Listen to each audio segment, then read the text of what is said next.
Okay, we're back. We left off. David Rishdie was up and with 2 outs, and he flied out, right? He hit a ground ball to Max, and Max he Oh, forced he forced him out at at second. Right. Correct. Yeah. Right. And the celebration started, and the situation had to head over right away to Fireman's Field to get the other series started. So the 6th seed, they were now playing Insane at number 1, and it was U.S. Marshals versus the Killer Z's Logan. Really, the story at Fireman's Field is 2 words. That's Steve Azer. He is, bar none, the most dominating player in the league this year. I mean, he's just, again, they swept first They didn't game, give up a lot of runs, right? 3-2 and 6-0. Wow. Pitcher shutout. Wow. And the first game ended in 58 minutes, which was amazing fast. But, Love that. that really you have to say right now, with him dominating like that, I mean, they have a offense that gets them by, but it's they're going to be tough to beat, the rest of the way. They seem to be the most well-rounded team. Now that Azer is not in the regular season and doesn't have to worry about what games he's playing, now he's a full-time player. Yeah. And he's the best pitcher in the league right now. So, they have a huge advantage. Their outfield is strong, their infield is strong, their offense is strong, and their pitcher is strong.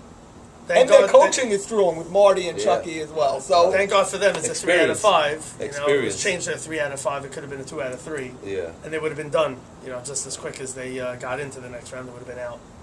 Interestingly enough, they picked up, for Jack Abadi, they picked up Carlos Abadi and put him in center field, and he played brilliantly. He made a nice diving catch, and he was flawless there. So they're not going to have him again this week. But I don't think there's... Is Jack back? No, he's missing again this week. So he's at the World Cup. Yeah, he's at the World Cup. So, so I really don't give the situation any chance after this. I mean, it would be nice to extend the series, but I think they had their nice little run in the first round. But it's just too much, too well balanced. Jaime Shama played great second base. Mo Shama's elevated his game once again in the playoffs. So that and Azer is going to be tough to beat in the next round. You think they win a game? No, actually I don't. I think it's going to be a clean sweep. Azer, all you got to do is score 3-4 runs and you win. I mean, it's not. Right. You don't have to have the best offense in the world. So, and so they do have Eli Batesh coming back. They'll have a full team. But it would be great if they can, extend the series a little bit. But the situation have shown a lot of heart, so you never know. But I don't know if they'll win a game or not, but I think we all know they're not winning 3 in a row. So that series is all but over. I can't speak too down on the situation. They just beat me and knocked me out of the league, but they obviously have no shot. Down 2-0. Azer's not losing 3 games in a row. I don't know if there's a game 5. No, it's not. It's not 3 in one day. So. Okay.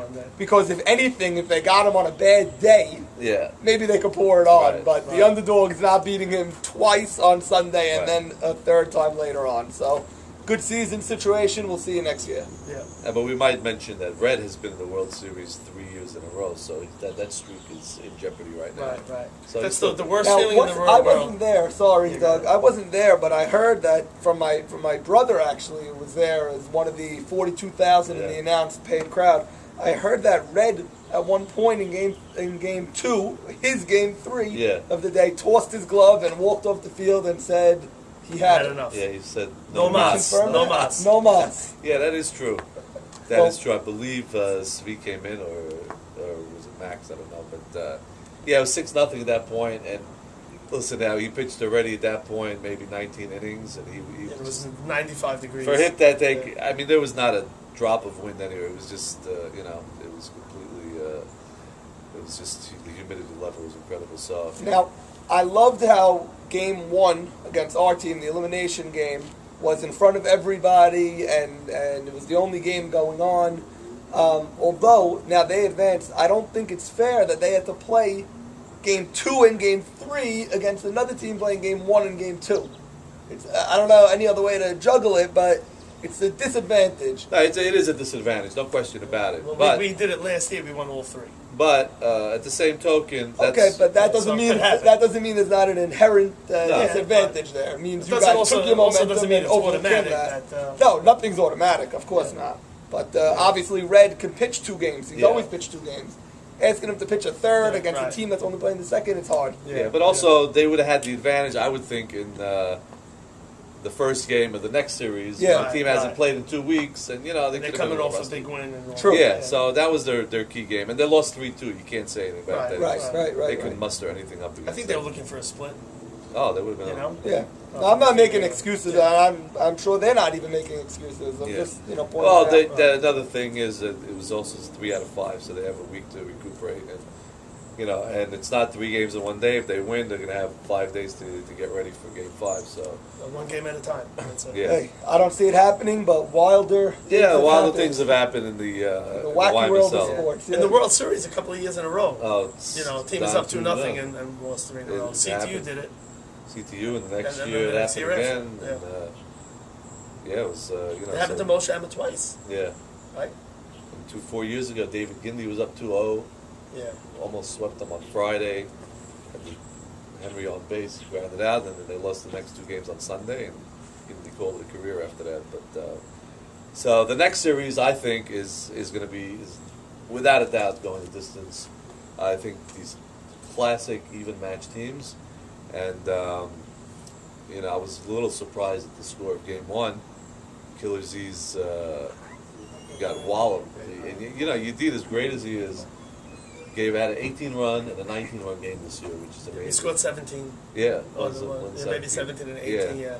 And he pitched the whole game. Yeah, he pitched the whole game, and Ali's team was just clicking on all cylinders, and their offense when they're on is scary. And it's David Arari who's turning out to be really maybe the best pure hitter in the league.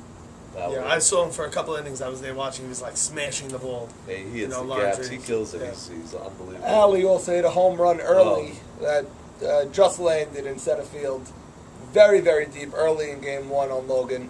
He smashed that one to right. Yeah, he hit it over Sonny's head. Yeah, it was way over, and he was playing deep. And also Brackett was 4 for 4 Game 1. Ali 6 for 8 on the day. Wow. So they manhandled them in Game 1. They made a little bit of a run. 18-9 was the final. So that was them. So the Game 2, you would think, Killer Z's, but once again, the last time they scored, he gave up 19 runs. They came back to win Game 2. So it was almost a do-or-die game for them. And oddly enough, Ali did take a 2-0 lead in Game 2, the 3rd inning.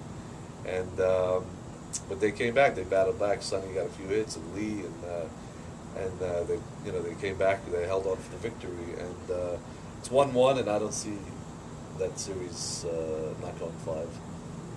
Right. So if they split again, Game 5 is following Friday. Could be a Friday afternoon. You have a lot of people there for that. Oh yeah, definitely. You mentioned indeed how we got rocked in Game 1. That's what happens a lot of times with aces. If they don't have their game that game, they give up a lot of runs. We see it all the time. But in Game 2, he's able to recharge himself, start fresh, and get his team a victory when they absolutely needed it. You don't want to go down 2-0. So it's a split. I hope it goes 5. Nothing would be better than a Game 5 on a Friday. That would be beautiful. But you never know. I think those two teams are very evenly matched, so I don't see how it's. I'd be shocked if either one's swept this week. I just don't see it. But I would be shocked if Yedid got swept. I would not be shocked if the ticking time bombs on the U.S. Marshals got swept. I feel the opposite. Yedid's not getting swept in Game 3 and Game 4. I don't see it. I don't see. No, he's not losing Game 3 and Game 4. I think they'll split. If the Marshals lose Game 1 like 8-2 and they just start falling out, and Dash and Mount Saban and all these guys start beating the crap out of each other, who's catching, who's playing first, they have this revolving door, that team could spiral out of control. We've been saying it all year. They haven't, to their credit, yet. But in the playoffs with the stakes on the line, that's when I could see it happening. And Ali made an interesting situation after Game 1. He his brother Adam went 3 for 3 in Game 1. 20 seconds. And he platooned him. He didn't hit the second game. So it was a little tension there. But it just goes, he wants to Adam give got everybody. a big hit the game yeah, before. he gave a big, and all clean singles, he ripped them. And we'll talk about that. Got to play the hot hand.